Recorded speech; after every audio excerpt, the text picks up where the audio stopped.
நாட்டுக்கு நிவாரண பணம் அனுப்புவதாக இருந்தால் அல்முசைன் எக்ஸ்சேஞ்ச் மூலம் உங்களால் அனுப்பிக்கொள்ள முடியும்.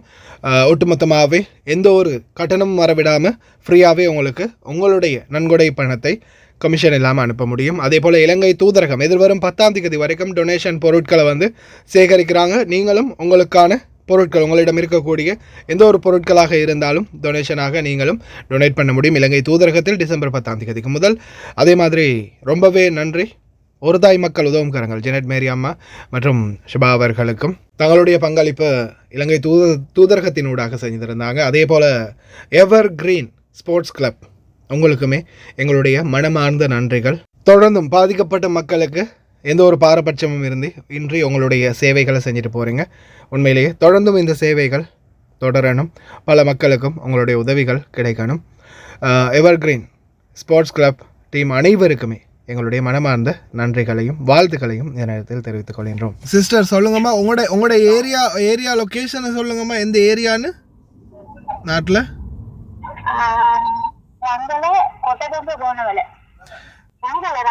ரங்கல கொட்டகங்க கோனவலை. சோசியல் ஆக்டிவிஸ்டாலேயோ எந்த ஒரு நிவாரணமும் போய் சேரலையா உங்களோட ஏரியாவுக்கு? ஆமா கேக்குது. நீங்க உங்களோட ஏரியாவுக்கு இது வரைக்கும் எந்த ஒரு நிவாரணமும் சேரல வெளியால இருந்து?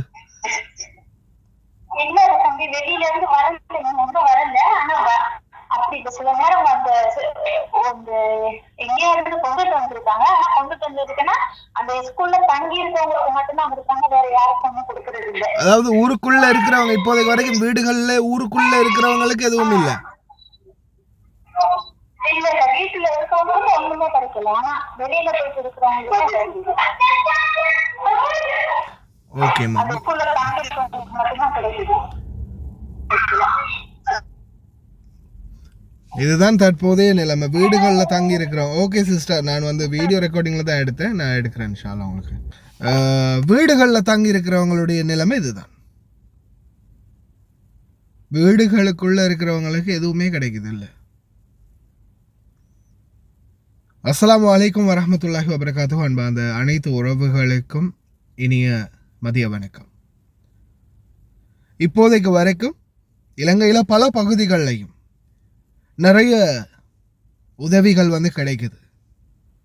ஆனாலும் ஒரு சில பகுதிகளில் இன்னமும் எந்த ஒரு நிவாரண பொதிகளும், அதாவது குறிப்பாக நுவரெலியாவாக இருக்கட்டும், பதுல்லையாக இருக்கட்டும், அதே போல் கேண்டியாக இருக்கட்டும், இந்த மெயினான நகரங்களில் சில கிராமப்புறங்கள் மற்றும் எஸ்டேட் பகுதிகள், வீட்டு திட்ட பகுதிகள், நுவரெலியா பக்கம் இந்த மாதிரி எஸ்டேட் பக்கம் கூடுதலாக தோட்ட தொழிலாளர்கள் அதிகமாக இருக்கக்கூடிய பகுதிகள். அதாவது அதில் பார்த்திங்கன்னா ஒவ்வொரு இடங்கள்லையும் லைன் வீடுகள் கொஞ்சம் கொஞ்சமாக ஒவ்வொரு பகுதிகள்லையும் மக்கள் குடியிருப்புகள் இருக்கக்கூடிய பகுதிகள்.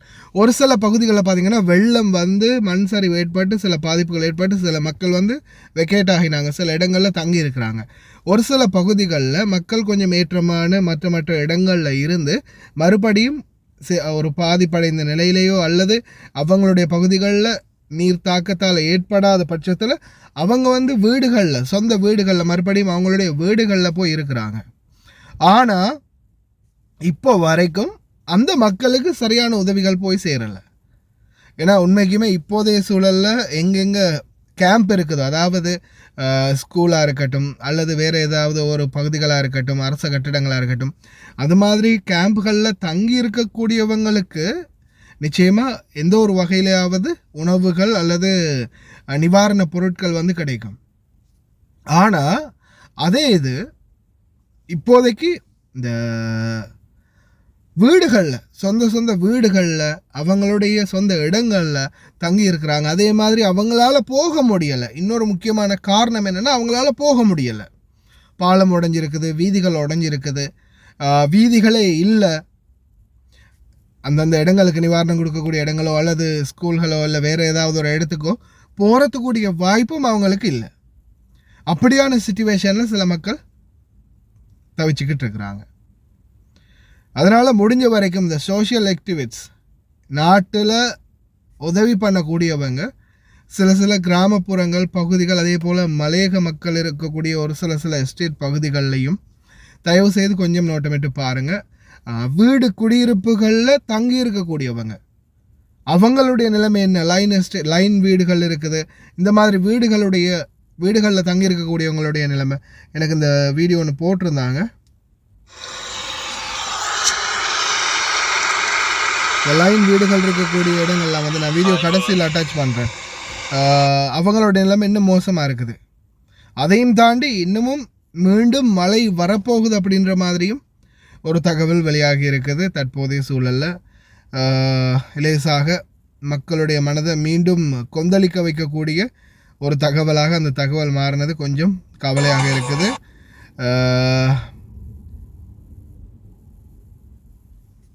මෙන්න ඇඟ හිරි වැටෙන ප්‍රවෘත්තිය හෙට සිට යළිත් වැස්ස ඉදිරි දින කිහිපයේදී දිවයින හරහා ඊශාන දිග මෝසම් තත්ත්වයේ ක්‍රමයෙන් ස්ථාපිත වෙතයි අපේක්ෂා කරන බව තමයි කාලගුණ විද්‍යා දෙපාර්තමේන්තුව ප්‍රකාශ කරන බව මේ වාර්තාවේම. நாளையிலிருந்து மறுபடியும் மழை ஆரம்பமாகுது. ஒரு சில பகுதிகளில் கனமழை மற்றும் இடி மின்னலுடன் கூடிய மழை பெய்யக்கூடும் அப்படின்னு தெரிவிச்சிருக்கிறாங்க.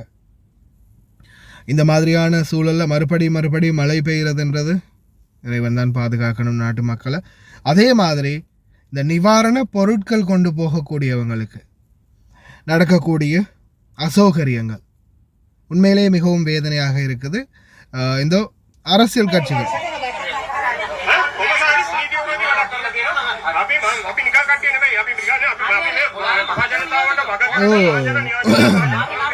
நீங்களாம் சும்மா ஆளுங்க இல்லை, அடி வயிற்றுல இருக்கதே சுரண்டி திருடிட்டு போற திருட்டு கூட்டம்.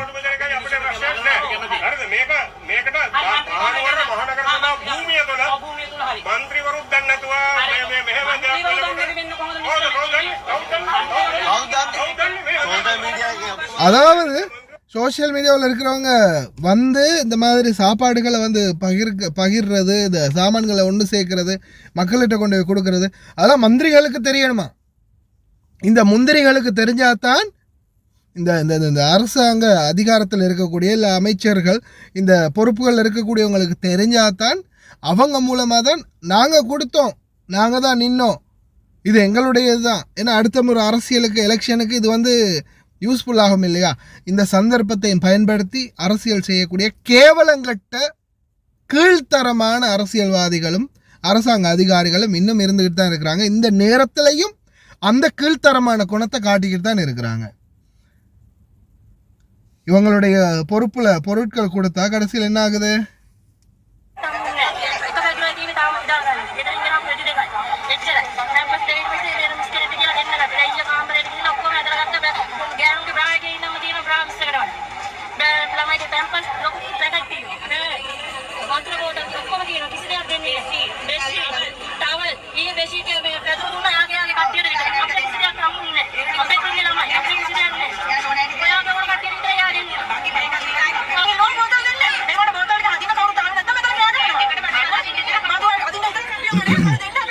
இது வந்து ஜிஎஸ் நோன், அதாவது கிராம சேவை அதிகாரி வந்து பார்த்தீங்கன்னா பொருட்களை இழுக்கிறதுக்கு கூப்பிட்றாங்களாம். பொருட்கள் வந்துருக்கு, நிவாரண பொருட்கள் வாங்க உள்ளே இறக்குங்க. எல்லாமே இறக்கினதுக்கு பிறகு எல்லா பொருட்களையும் வச்ச பிறகு அவங்களுக்கு தெரிஞ்சு அவங்களுக்கு அந்த முக்கியமான ஆட்களுக்கு மட்டும்தான் பொருட்கள் கொடுக்குறாங்களாம். பெண்கள் அவங்களுக்கு தேவையான அத்தியாவசிய பொருட்கள் முதற்கொண்டு குழந்தைகளுக்கான பால் முதல் கொண்டு எல்லா விடயங்கள்லையும் உள்ளே இருந்தும் எல்லா விடயங்களும் உள்ளே இருக்குது, எல்லா பொருட்களும் இருக்குது. ஆனால் எதுவுமே இந்த அப்பாவி மக்களே கிடைக்குது இல்லை, பாதிக்கப்பட்ட மக்களே கிடைக்குது இல்லை.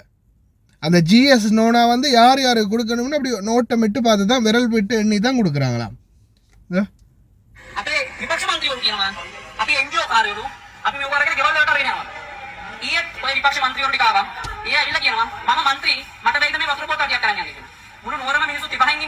ඒ මන්ත්‍රීලාට මතක් කරලා තියෙන යාලගේ ගෙදරට වතුර බෝතල් ටිකක් ගෙනන්න තමයි. මං කිව්වා සමාවෙන්න මන්ත්‍රීතුමා ඒ මන්ත්‍රීකම් මෙතනට දාන්න නැහැ මහත්තයෝ කියලා. ඒකත් එක්ක දැන් අද ඔක්කොම විපක්ෂ ටික එකතු කරගෙන අද මෙතෙන්ට ඇවිල්ලා අපිට යන්නලු. ඒ අයියේ විපක්ෂ මන්ත්‍රී කාමරයට මේක ලොකු පාදාවක්. ඔයාලට මීටින් එකක් තියාගන්න බැහැ. මෙච්චර මේ මිනිස්සුන්ට ප්‍රශ්න දෙන්න උන්ට ඕනේ මීටින් කියන්නේ. කාලකන්‍ය අපේ උන් ටික එකතු වෙලා හරිනම් අපිට සපෝට් එක දෙන්න ඕනේ. කීය හරි එකතු කරගෙන ඇවිල්ලා ඒ කට්ටිය අලමුදලකින් එකතු කරගෙන ඇවිල්ලා මෙතන ගයිඩේෂන් එකක් දෙනවා දැම්මම මදි. ඇයි ඉන්නම ரெடி. தேவைப்பாடு அதிகமாக இருக்குது, ஆனால் இருக்கிறது குறைவாக தான் இருக்குது. அப்படி இருக்கும்போது இந்த அமைச்சர் ஒருத்தன் வந்து எங்களுக்கு வீட்டுக்கு கொஞ்சம் தண்ணி தர முடியாதா, எனக்கு கொஞ்சம் தண்ணி பாட்டில்ஸ் தர முடியாதா அப்படின்னு கேட்டிருக்கான். அதுக்கப்புறமா இல்லை இப்போதைக்கு இது மக்களுக்கு கொடுக்கறதுக்கே போதாமல் இருக்குது அப்படின்னு சொல்லும்போது அதுக்கு பிறகு என்ன ஆகுது, ஆளுங்களை கூட்டிகிட்டு வந்து சண்டித்தனம் காட்டி இல்லை இந்த இடத்துல இருந்து உடனே வெளியேறணும், இந்த இடம் நீங்களாம் என்ஜிஓ காரனுங்க, நீங்கள் அவனுங்க இவனுங்க உடனே வெளியேறுங்க எல்லாரும் அப்படின்னு சொல்லி இவங்களை வெளியேற்றத்தில் குறியாக இருக்கிறானுங்க. கேவலங்கட்ட பொழப்புடா இதெல்லாம் அவங்களுக்கு. உண்மையிலே இந்த பொழப்புக்கு வேறு ஏதாவது செய்யலாம், இந்த தொழிலையும் விட்டுட்டு. இப்போதைக்கு வரைக்கும் பல பகுதிகளிலையும் சில வீடுகளில் இருக்கக்கூடிய மக்கள் இன்னமும் ரொம்ப மோசமான நிலைமையில் தான் முகம் கொடுத்துக்கிட்டு இருக்கிறாங்க.